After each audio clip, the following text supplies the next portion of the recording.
Je vous salue tous, chers téléspectateurs.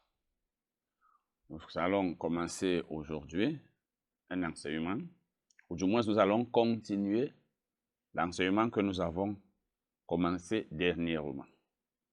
Il s'agit des offrandes. Notre thème, c'était les offrandes agréables à Dieu.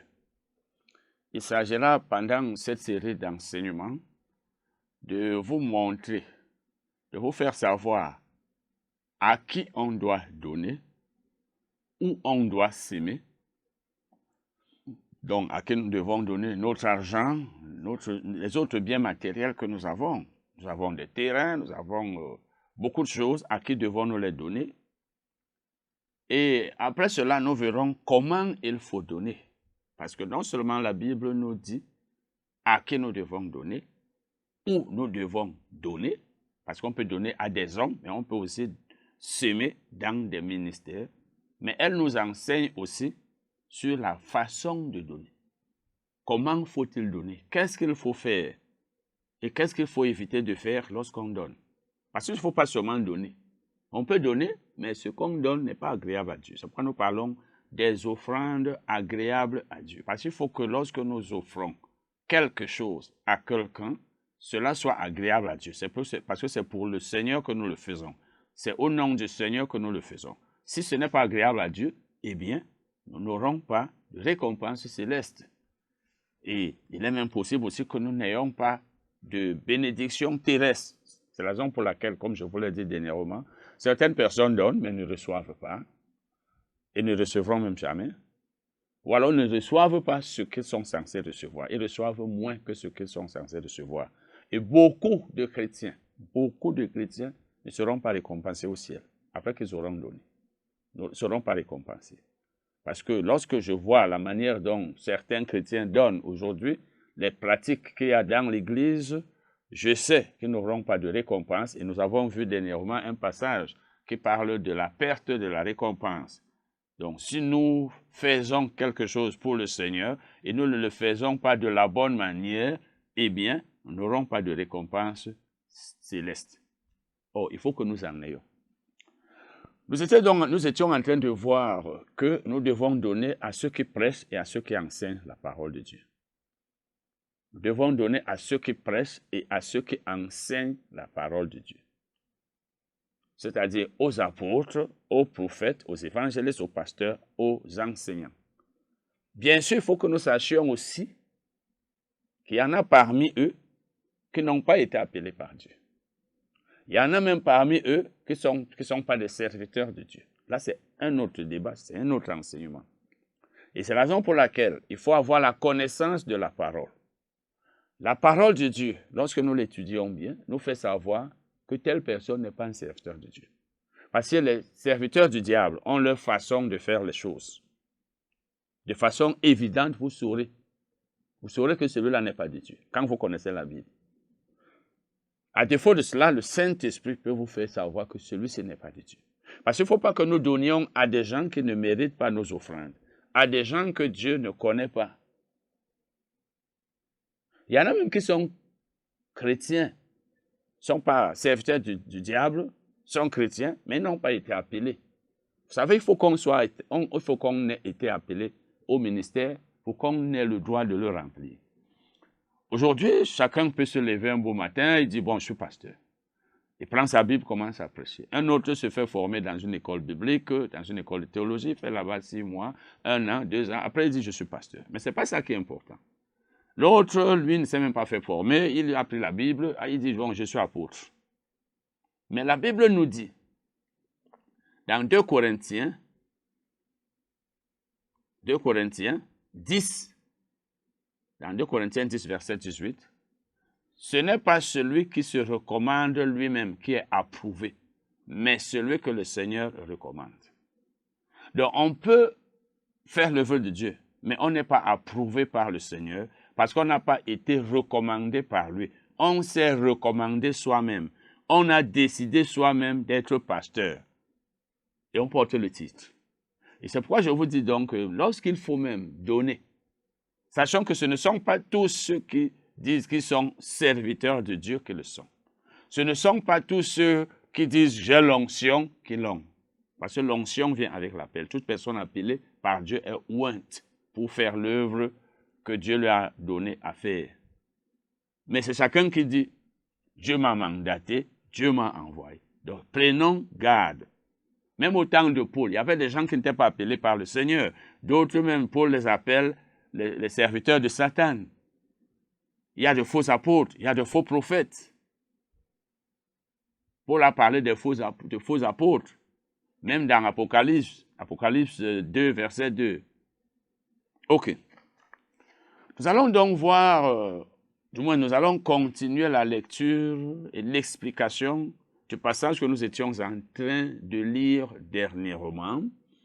2 Corinthiens 9, là où Paul disait aux Corinthiens, c'est moi qui vous ai annoncé l'évangile, vous êtes l'œuvre de mon apostolat, j'ai le droit de ne pas travailler. Barnabas qui est avec moi a aussi le droit de ne pas travailler pour que vous pourvoyiez à nos besoins.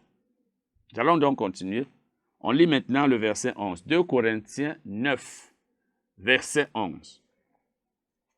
2 Corinthiens 9, verset 11. Parce qu'au verset 9, on a vu, Paul a dit qu'il est écrit, tu n'amuseras point le bœuf quand il faut le grain. Nous avons expliqué cela.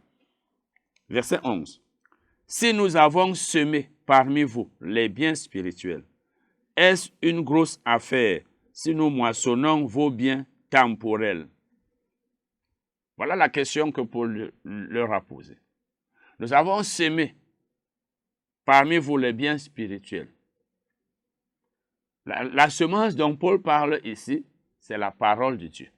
La parole de Dieu est une semence. Rappelez-vous, quand Jésus donnait la parabole du semeur, quand il disait la parabole du semeur, il a dit, parce que c'est dans Marc, c'est dans Matthieu, c'est aussi dans Luc, dans Marc 4, verset 14, il a dit, le semeur sème la parole.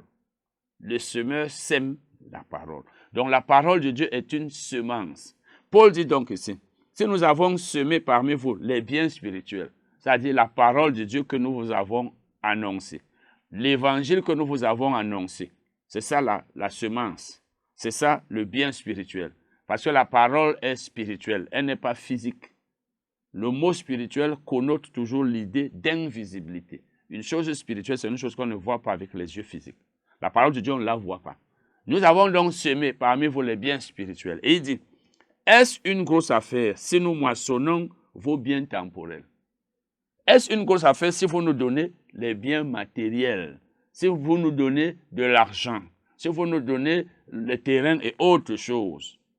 Bien sûr, au temps de Paul, ce n'était pas le terrain, mais c'était pour dire qu'il est normal que vous nous donniez de la nourriture. Parce que nous avons semé parmi vous les choses plus importantes. La question de Paul a une réponse claire.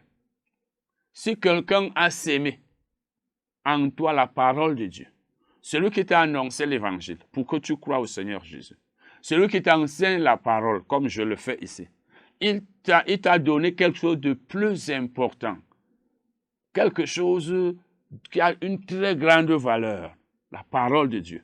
L'évangile que tu as reçu quand on te l'a annoncé, ça t'a donné la vie éternelle. L'enseignement, les enseignements que tu suis de quelqu'un, comme vous suivez les enseignements de ce ministère, ça transforme ta vie. Ça peut te faire réussir dans tel ou tel domaine. Ça te fait acquérir beaucoup de connaissances. Donc, lorsqu'une personne te nourrit de la parole, est-ce que c'est une grosse affaire que tu lui donnes les choses de ce monde qui sont passagères? Le chrétien qui n'est pas radin, c'est-à-dire chiche. Le chrétien qui donne assez de valeur à la parole de Dieu et aux choses spirituelles va dire non, ce n'est pas une grosse affaire. Toi qui m'enseignes la Bible, toi qui m'as prêché l'évangile, vraiment, s'il faille que je te donne même des maisons, je veux te les donner parce que c'est grâce à toi que ma vie spirituelle a été transformée. Donc, Paul est en train de vouloir dire ici que lorsqu'une personne te prêche la parole de Dieu, vraiment, s'il faille, du moins il faut même que tu lui donnes des choses de ce monde en retour. Ce n'est pas une grosse affaire. Donc, tu ne dois pas trouver cela mauvais ni dérangeant. Malheureusement, il y a des chrétiens qui estiment que donner les biens matériels à leurs pasteurs, à ceux qui leur enseignent la parole. C'est trop leur demander. C'est pourquoi il y en a qui se plaignent même souvent. C'est des chrétiens qui n'ont pas compris ce que c'est que la vie spirituelle. Ce que c'est que le spirituel. Nous allons lire maintenant le verset 12. Si d'autres jouissent de ce droit sur vous, n'est-ce pas plutôt à nous d'en jouir? Paul veut dire ici que c'est nous qui vous avons annoncé l'évangile. Mais il y a d'autres qui en jouissent. Il y a d'autres prédicateurs qui jouissent de ce droit, du droit de percevoir votre argent. Or, c'est nous qui devrions jouir de ce droit. Nous qui vous avons annoncé l'évangile. Donc, la personne qui t'a nourri spirituellement ou qui te nourrit spirituellement est celle-là à qui tu dois faire des offrandes. Tu peux être membre d'une assemblée. Ça arrive souvent. Ton pasteur lui-même ne te nourrit même pas. J'ai été membre de l'assemblée où je n'étais pas bien enseigné. Parce que souvent, ce n'est même pas le Seigneur qui nous envoie dans ces assemblées. Nous allons là-bas à l'aveuglette et nous ne progressons pas spirituellement. J'ai déjà été comme ça dans une assemblée dont le pasteur ne connaissait rien. Surtout à un certain moment, il ne me disait plus rien qui puisse m'édifier. C'est vrai, il avait déjà trouvé que j'avais cru avant. Tu peux être dans une assemblée. Ton pasteur ne te nourrit pas. Donc, il ne te dit rien de bon. Je connais des chrétiens qui ont eu à me dire, vraiment, je ne comprends pas. Mon pasteur, depuis un temps, quand il presse là, ça ne m'intéresse pas. Oui, parce que quand le pasteur tourne en rond autour des mêmes choses qu'il a toujours dites, toi qui connais déjà tout ce qu'il a enseigné, c'est comme une nourriture qu'on te donne chaque jour la même nourriture, tu n'en auras plus besoin. Tu vas te rendre compte que son niveau n'évolue pas, il ne te dit rien de nouveau. Et tu peux connaître quelqu'un qui n'est pas ton pasteur, qui te nourrit mieux que ton pasteur. Normalement, même si tu es dans une assemblée où tu n'es pas bien nourri, tu devrais partir de là. Et si tu écoutes le Saint-Esprit, il va te dire, pars d'ici, et il va te montrer où tu dois aller. Bon, maintenant, une personne qui n'est pas ton pasteur te nourrit spirituellement. C'est celle-là qui est un peu comme Paul. Donc, c'est plutôt elle qui doit jouir du droit d'acquérir tes biens et non pas celui qui en jouit alors qu'il ne te nourrit pas spirituellement. Donc, Paul est en train de vouloir dire ici, c'est nous qui vous avons annoncé l'évangile. Ceux à qui vous donnez vos biens, ce n'est pas eux qui méritent même ces biens, mais c'est nous plutôt. C'est nous, parce que c'est nous, c'est grâce à nous que vous êtes sauvés. C'est ce que Paul leur disait ici. Il dit donc, mais nous n'avons point nous n'avons point usé de ce droit. Au contraire, nous souffrons tout afin de ne pas créer d'obstacles à l'évangile de Christ. Paul dit, nous n'avons pas usé de ce droit. Nous n'avons pas demandé que vous nous donniez de l'argent. Mais nous avions le droit de le faire. Il dit, c'est parce que nous n'avons pas voulu faire obstacle à l'évangile. Voici ce que Paul faisait. Lorsqu'il arrivait dans une ville pour la première fois, comme à Corinthe, il y annonçait l'évangile. Les gens croyaient au Seigneur Jésus. Ils commençaient à s'assembler. Ils constituaient déjà une assemblée, une église. Alors, maintenant, quand Paul annonçait l'évangile, au moment où il l'annonçait, et même pendant le temps qu'il était là, il ne demandait pas d'offrande. Il n'en parlait pas parce qu'il ne voulait pas, surtout au moment où il annonçait l'évangile. Il ne trouvait pas normal de demander de l'argent à des gens à qui il annonçait l'évangile. Lorsqu'il passait, par exemple, un temps à Corinthe, comme il a passé là, 1 an et demi, il se disait, si je me mets à demander de l'argent ou à parler de l'argent, je vais faire obstacle à l'évangile. Les gens ne vont plus croire à cause de l'argent que je leur demande. Parce que vous savez, souvent, l'argent, ça attriste les gens, la demande d'argent. Le message, même sur les offrandes, ça attriste certaines personnes. Il ne faut pas aller demander à un nouveau converti de donner l'argent, à peine il vient de croire, ou à quelqu'un qui est même en train d'écouter encore l'évangile, tu lui demandes l'argent. C'est pourquoi Paul, donc, ne demandait rien. Il partait. Et quand il était là à Corinthe, il vivait des offrandes qui lui étaient offertes, qui lui étaient faites par les Macédoniens.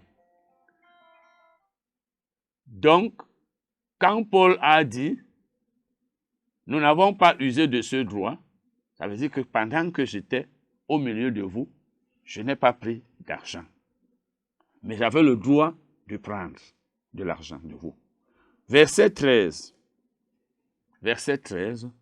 Ne savez-vous pas que ceux qui remplissent les fonctions sacrées sont nourris par le temple, que ceux qui servent à l'autel ont part à l'autel?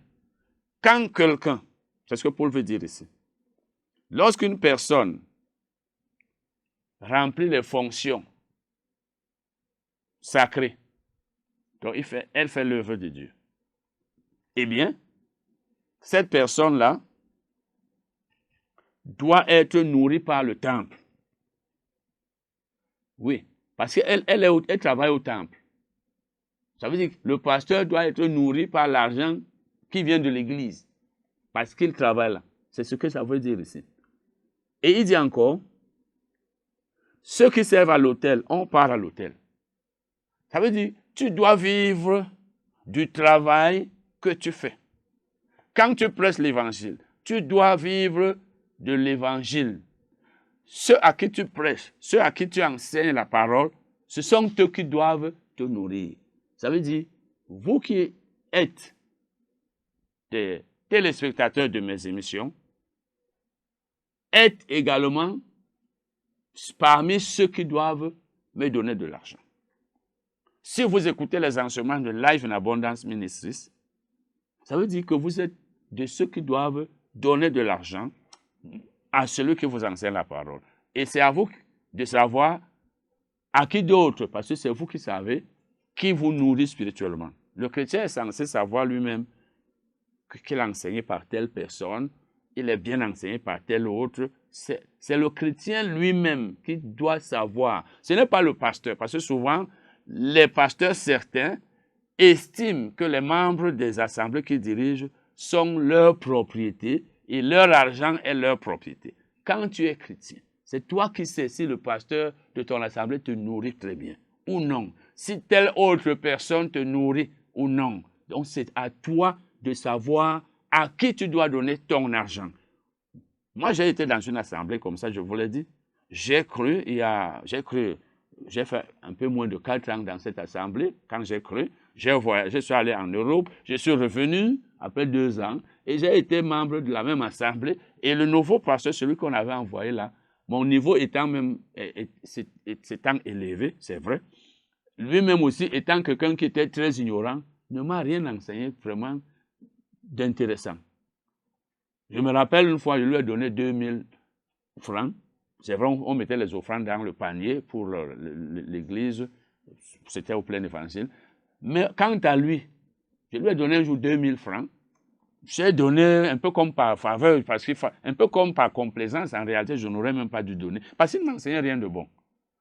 Mais peut-être lui pensait qu'il était en train de bien enseigner. Il ne disait rien de bon. C'était un théologien qui disait les choses qui n'avaient rien à voir avec la vie pratique. Mais ça pouvait aider les gens d'un niveau bas. Donc, c'est à toi, le chrétien, de savoir à qui tu donnes ton argent. Ce n'est pas le pasteur qui doit te dire, ne donne pas à tel, donne à moi. C'est toi qui sais qui te nourrit spirituellement, qui t'a aidé à arriver à tel niveau, qui t'aide encore à grandir spirituellement. Parce que rappelons-nous, la Bible dit dans Éphésiens 4, verset 11 et suivant, que Jésus a donné les uns comme apôtres, les autres comme prophètes, les autres comme évangélistes, pasteurs, enseignants, pour le perfectionnement des saints. C'est-à-dire pour que les saints, les chrétiens, deviennent matures, qu'ils deviennent matures. Et pour l'édification, donc pour qu'ils grandissent spirituellement. Tu dois soutenir financièrement, tu dois nourrir celui qui te fait grandir, pas celui qui ne te dit rien de bon. C'est toi-même qui sais quel est ton niveau et qui est en train de t'aider à élever ton niveau. De même, ça c'est le verset 14, de même aussi, le Seigneur a ordonné à ceux qui annoncent l'évangile de vivre de l'évangile. Le Seigneur a ordonné.